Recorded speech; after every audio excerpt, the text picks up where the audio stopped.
Fico muito honrado pelo convite, é uma honra muito grande, né, participar deste evento, de uma temática de extrema relevância, pela generosidade da Graciela, de ter entrado em contato comigo, ter enviado material. Fico muito lisonjeado, honrado e agradecido. Né? Prometo fazer uma fala breve. Né? Acho que a gente está no momento, no Ministério, no governo, de mais ouvir do que falar. Acho que é muito importante ouvir todos os setores da sociedade, na perspectiva de construir uma proposta de política industrial.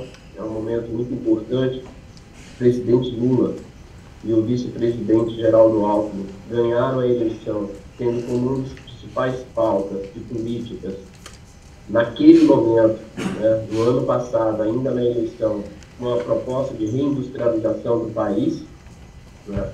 O vice-presidente e ministro Geraldo Alckmin, ao assumir o ministério, na minha avaliação, de forma muito apropriada, né, traz o debate para um conceito, uma perspectiva de neo-industrialização.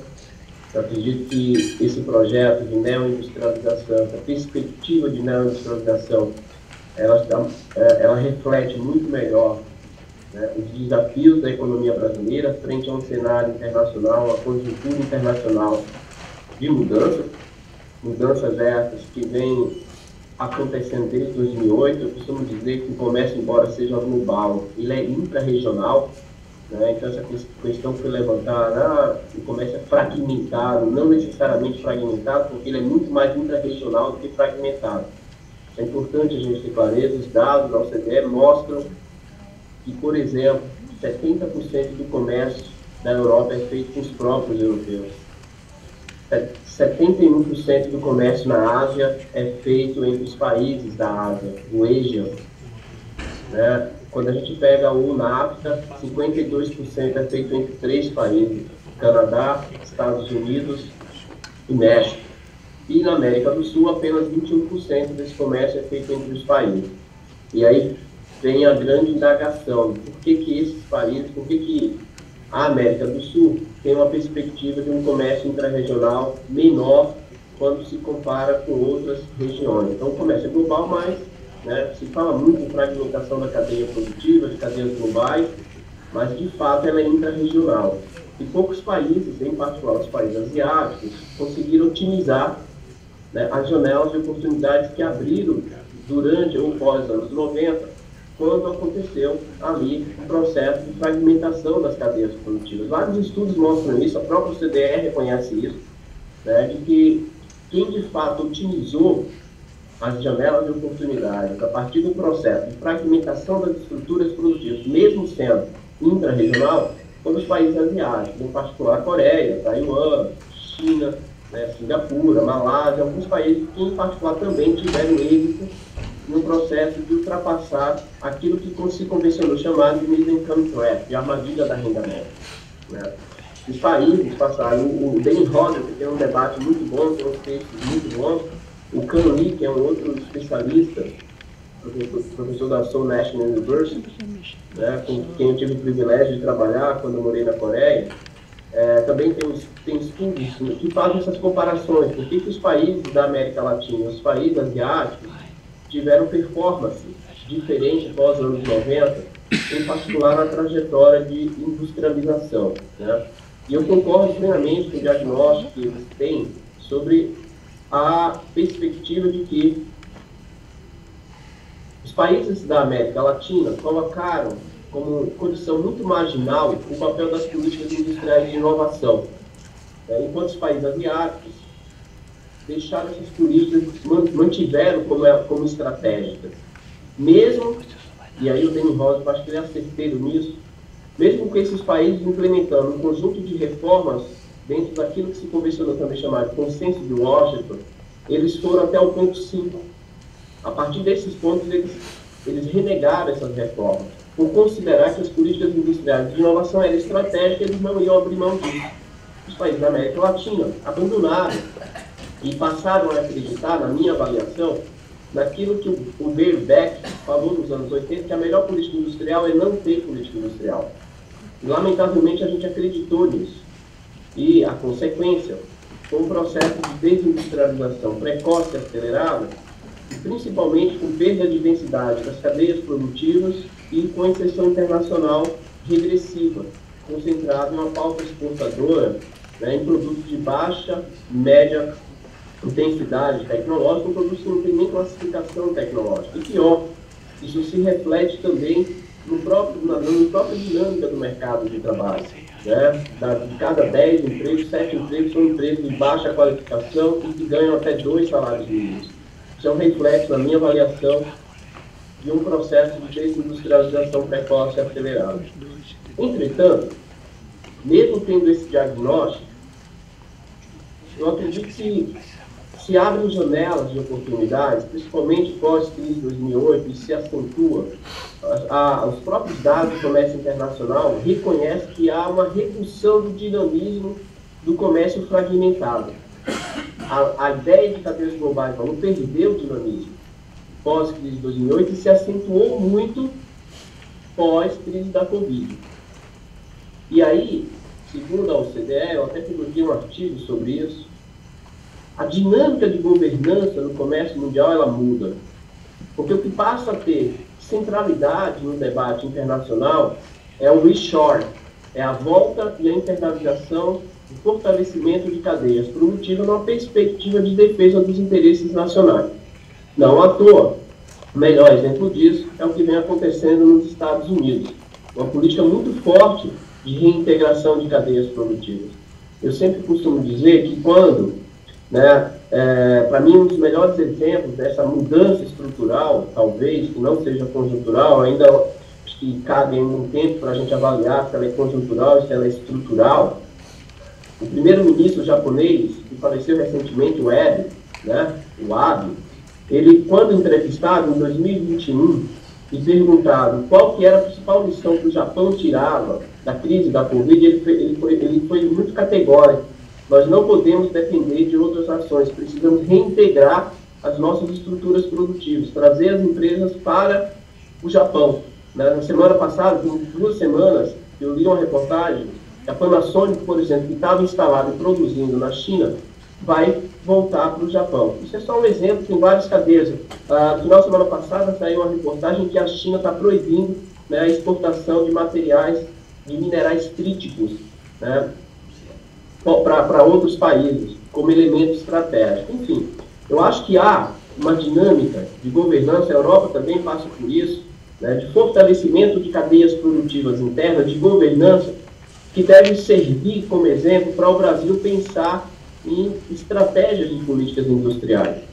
Olhar para os parâmetros, olhar para o que vem acontecendo no mundo, essa janela de oportunidade que traz a política industrial para uma centralidade em perspectiva em termos de soberania, e essa é a palavra mais apropriada, associada à política industrial, que é o papel da soberania.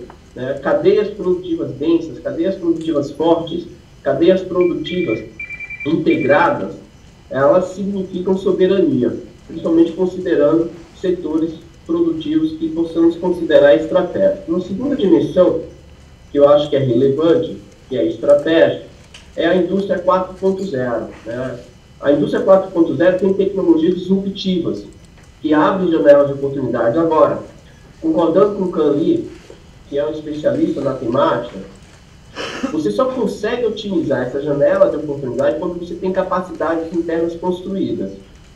Se você não tem essas capacidades internas construídas, dificilmente você consegue otimizar essa janela de oportunidade, porque demanda tempo de você criar, por exemplo, uma curva de aprendizagem em novos setores para absorver conhecimento e gerar inovação. Mas a partir do momento que você tem alguns setores com capacidades internas construídas que possibilitam absorver conhecimento, internalizar e inovar dentro dessas tecnologias disruptivas que compõem aquilo que se chama de indústria 4.0, eu acho que é possível a gente aproveitar essa janela, como a Carlota Pérez sempre defendeu. A Carlota Pérez sempre diz que toda revolução tecnológica, ela abre janelas de oportunidade. Agora, para poder utilizá-la, você precisa ter capacidades internas construídas. E aí eu acho que esse é um ponto extremamente importante que vem acontecendo no mundo, e que o Brasil, em alguns setores específicos, tem capacidades internas construídas que permitem ao Brasil trabalhar com o processo de neoindustrialização. É por isso que eu concordo muito com o conceito do IED, de que a desindustrialização do Brasil ela não é absoluta, ela é relativa. Por que ela é relativa? Porque nós não perdemos todas as capacidades produtivas do país, nós mantivemos algumas capacidades internas em setores, em alguns setores produtivos. E, portanto, é possível retomar essas cadeias produtivas. Né? Eu acho que agora surge uma janela de oportunidade muito grande. A terceira grande janela de oportunidade é a sustentabilidade, na minha avaliação, talvez a maior para o Brasil. Eu costumo dizer que a gente não pode discutir a sustentabilidade numa condição de subalternidade com o mundo. O Brasil está à frente do mundo em termos de sustentabilidade. Basta pegar a matriz energética, a matriz elétrica. Né? O Brasil praticamente não usa carvão, diferente do que acontece em vários países do mundo. Né? Nós temos uma matriz energética, uma matriz elétrica muito limpa quando comparada com o mundo. Por exemplo, no setor automotivo, que se discute muito a questão da descarbonização, nós já temos tecnologias no Brasil que emitem, né, ou mesmo, ou até menos, se a gente pegar do bolsa-roda, nível de CO2, comparado com o carro elétrico. Então, discutir a sustentabilidade no Brasil, eu acho que a gente tem que se colocar na condição de liderar essa pauta na economia mundial e principalmente pensando em fortalecer e adensar cadeias produtivas estratégicas de energia eólica, de fotovoltaica, né? Pensando como que a gente pode adensar essas cadeias produtivas, fortalecer essas cadeias produtivas com parcerias estratégicas. Por isso que eu acho que o conceito de neoindustrialização, que é defendido pelo vice-presidente e ministro Geraldo Alckmin, é muito apropriado, porque, veja, do ponto de vista histórico, nenhum país se reindustrializou. Nenhum. Não há evidência empírica disso. Não há evidência empírica.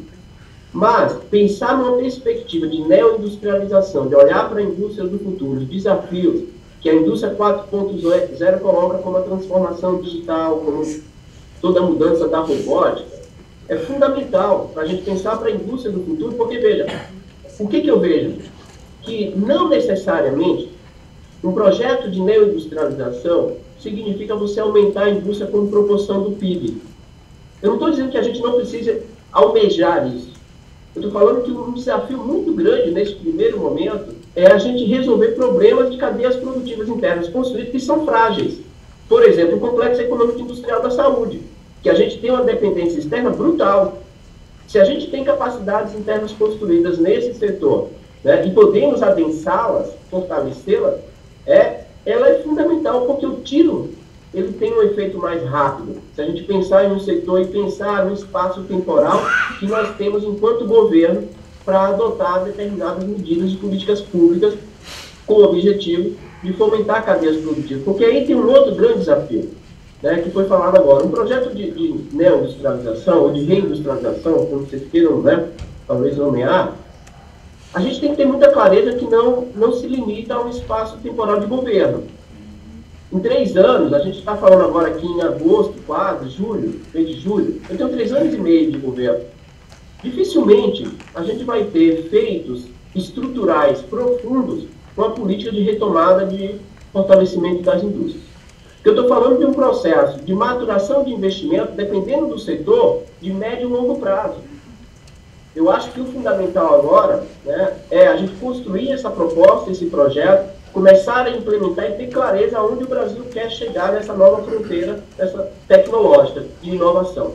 E nesse sentido, né, semana passada, quinta-feira, né, o presidente Lula fez a primeira reunião da retomada do Conselho Nacional de Desenvolvimento Industrial, o CNDI, depois de 8 anos paralisado, né, sem efetividade. Na verdade, nem o MDIC existia mais. Né? O MDIC ele volta à tona justamente por causa da pauta da indústria, né, com o presidente Lula, com o vice-presidente e ministro Geraldo Alckmin.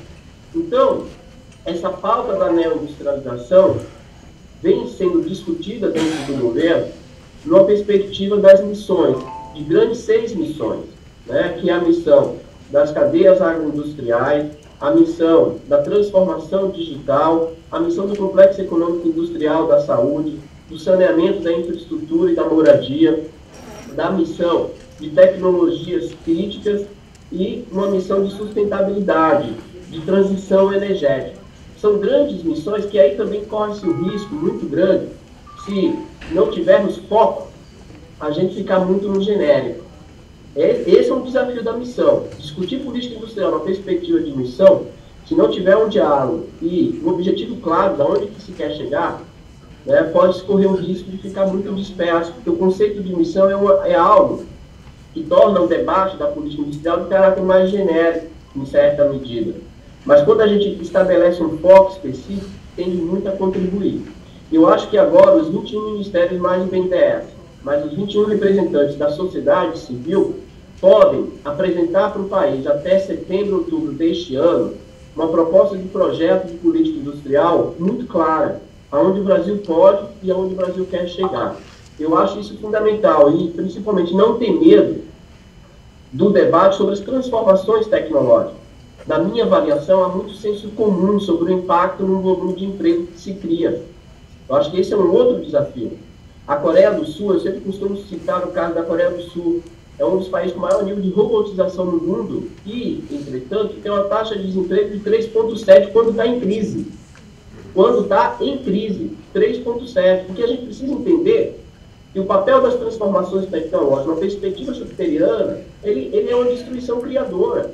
O que eu preciso entender é aonde se cria esses novos empregos, quais são os novos desafios. E aí, nesse sentido, pensar na transformação estrutural no Sistema Nacional de Inovação do país, que na minha avaliação é frágil, extremamente frágil. Se tem uma fragilidade no Brasil que se torna uma barreira a um avanço das estruturas produtivas, se chama o Sistema Nacional de Inovação do Brasil. Eu acho que há um distanciamento muito grande entre esses atores do Sistema Nacional de Inovação, universidades, institutos de pesquisa, estruturas produtivas e governo. Eu acho que muitas vezes não há um diálogo e um processo de direcionamento, de formação de mão de obra, de pesquisa, né, de demanda produtiva e de direcionamento por parte do governo em articular essa interação entre esses atores. E isso fragiliza muito o nosso potencial de inovação. Reconheço e sei que o investimento em P&D no Brasil, como proporção do PIB, é muito baixa, 1,1%, principalmente quando a gente pega a média dos países ricos, a média dos países da OCDE, a média dos países de alta renda, e inclusive os países de média renda, de renda média, o Brasil está baixo. Precisamos promover um incremento do investimento em pesquisa e desenvolvimento, mas precisamos também aprimorar o nosso Sistema Nacional de Inovação para que esses atores conversem, para que esses atores atuem de forma mais produtiva, em prol de uma pauta, de um projeto de caráter transformador para o país. Caso contrário, né, teremos recursos direcionados sem grande efetividade para um objetivo de neoindustrialização. Eu acho que são desafios muito grandes que requer uma articulação de diálogo interministerial e com a sociedade muito grande. Se vocês pegarem, por exemplo, a pauta de transformação digital, vários ministérios estão falando disso. Se vocês pegarem a pauta da transição energética, vários ministérios estão falando disso.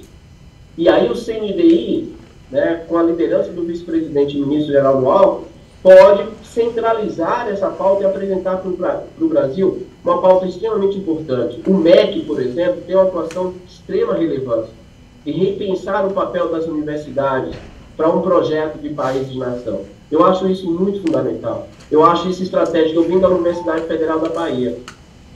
Eu sempre cito isso como exemplo. Nós temos um parque industrial em Camaçari e poucos estudantes da faculdade de economia, por exemplo, conheciam aquela realidade, dado o distanciamento entre o que dávamos e trabalhávamos dentro da universidade e o nosso contato com o mundo real.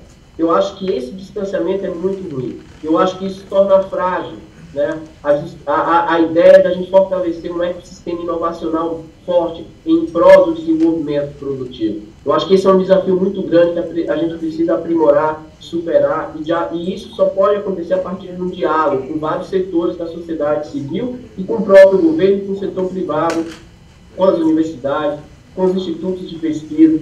Eu acho que é um momento muito oportuno para a gente poder amadurecer isso, para superar vários empecilhos para o desenvolvimento. Eu acho que existe, a gente já perdeu várias janelas de oportunidade. E segundo a própria OCDE, e eu trago esses estudos da OCDE porque eu acho relevante, a cada nova transformação tecnológica, o gap, o distanciamento entre países ricos e desenvolvidos aumenta mais ainda, com exceção de alguns países que conseguiram ultrapassar a armadilha da renda média. Então, a gente está passando por aquilo que muitos chamam de revolução industrial, e a gente precisa apresentar e ter um projeto que não permita com que esse distanciamento aumente, que esse gap aumente. Né? O emparelhamento é fundamental, o catch-up é fundamental, mas um catch-up, na minha avaliação, concordando com o Camille, divergindo um pouco do Acemoglu, não vem pelas reformas institucionais, vem pelo investimento em inovação, pela transformação tecnológica. Eu tenho muito mais essa perspectiva, num caráter schutteriano, de pensar que a transformação das estruturas produtivas, do ponto de vista tecnológico, é o grande empecilho para a gente superar a armadilha da renda média e não deixar que o distanciamento e o gap aumente mais ainda entre as estruturas produtivas dos países, em particular do Brasil e do mundo. Eu acho que esse evento, ele cumpre muito essa finalidade, de oferecer subsídios para que a gente possa refletir, pensar e amadurecer para apresentar para o governo uma política industrial com mais realidade, né, daquilo que a gente pode fazer. Eu agradeço mais uma vez, peço desculpa, né, acho que acabei me prolongando, peço desculpa, tá? E desculpa pela mudança do horário, desculpa também pela ausência física, tá? E fico muito honrado pelo convite.